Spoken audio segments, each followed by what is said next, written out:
Okay, so we are in your office here in Barberton. Yes. So, by the way, downtown Barberton is a very, very cute little downtown area. It's very quaint. I'm driving along the road. I turn right because I came north. Yeah. From the north.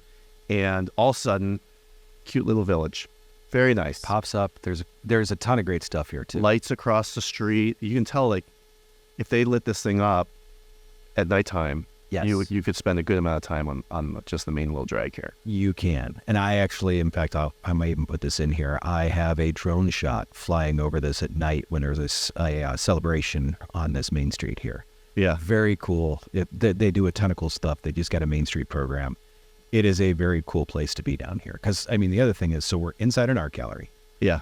And we are across the street from a very hip coffee shop. Uh-huh. So other than that, I mean, what do people need besides art and coffee? I don't think they need anything else. Friends. Just a lot of friends. Friends, yeah. Well, I'm working on that. That's part of the reason why I have the studio.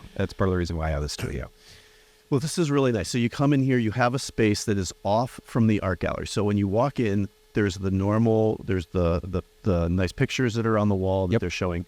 And then you have, I would say, what is this? Probably a 10 by... It's like 12 by like 9 foot 8. 12 by, 12 this way. Okay. Yeah. So you're a little over 100 square feet, but it's, while it's cozy, it's very comfortable. Good. And you have a lot of there's sound deadening items on the wall. So you have the, what do you call those things that... It's sound deadening foam. It's just it's acoustical. It's acoustical foam.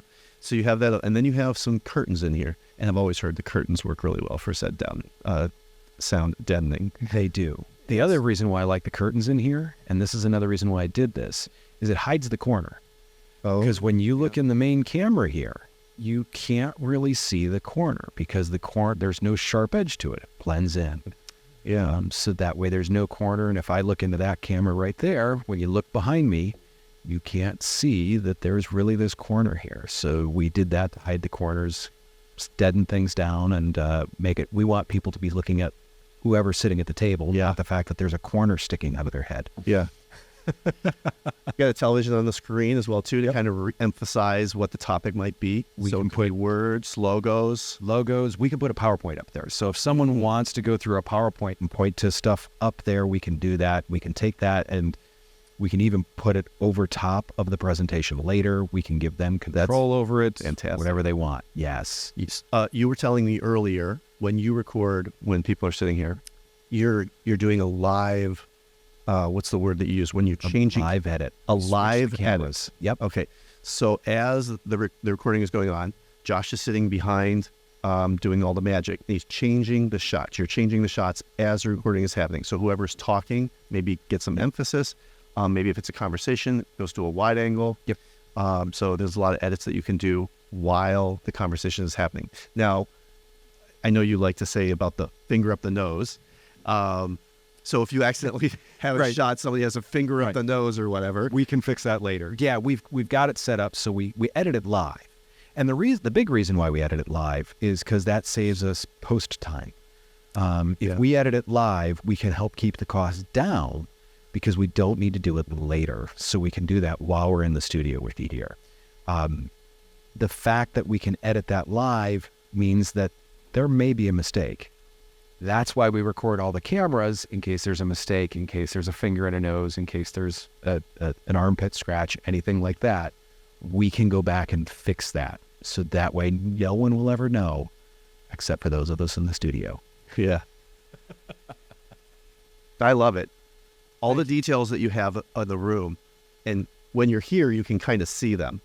You have sound absorbers on the wall, too. They're more decorative on the back screen. But even down to your table. So your table is a very odd shape. You would not find this table over at our house or out of Ashley Furniture or anything like that. And I think you were telling me you custom made this. Correct. Just for the studio. I made this just for the studio. So that way, if we've got 3 or 4 people sitting around the table, it's at an angle. So that way, the person at the back wall doesn't have to be leaning over to kiss that person in order to be seen. Yeah. Is they can sit normally, this person can sit normally, and the center camera can see them. Yeah, so it's like if I It's a remember trapezoid. trapezoids. So it's a trapezoid shape. So there's the front and back, but on the side, I mean, we're sitting at like about a 20-degree angle. Yeah. It's very nice. I love it. Thanks. It's got video up as here. You may not be able to see this, but I can see it. Yep. I see a timer that tells me how much time I have left. So maybe I'm trying to focus on a 5 or 10-minute podcast. I know that. Plus, I see some video up on the screen on how I'm presenting. So maybe if I look horrible, I can do a little adjustment, and Josh can fix that by taking the camera off me while I'm doing my adjustment. Correct. And then the reason why we do that too is so that way whoever is sitting on here at the table knows what camera is running live, and they also can look just below. So there's the live program up top, and then there's the 4 shots down below that show them, hey, this is what each camera looks like. So that way, if you think, hey, I'm going to go to that camera soon, you can look to talk to that camera and know exactly what it's going to look like. When I find myself on a Zoom call, I find myself looking at myself. That's the rest. Well, anyways, I'm always looking at myself to make sure I don't look like a goofball. But then I look at it; it's off the screen, but it's still in my peripheral. Here, I'm stumbling through my words so bad. Here, the video is so far away, I have to explicitly look way off camera to see how I look, and I think that's probably a good thing.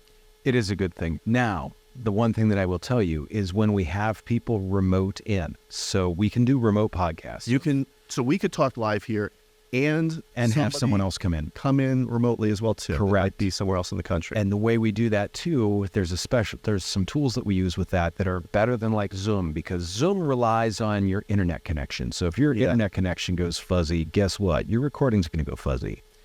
We use another couple of programs that what it does is it gives you basically a Zoom meeting while you're in here, but it records it on everyone's individual computers.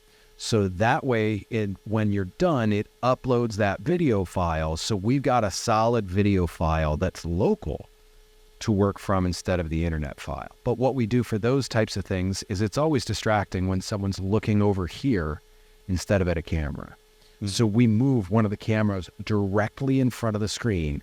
So that way, when you want to look at yourself, you have to look directly at the camera. So we trick you in that, and it makes it so it's a pretty good setup with it. Yeah.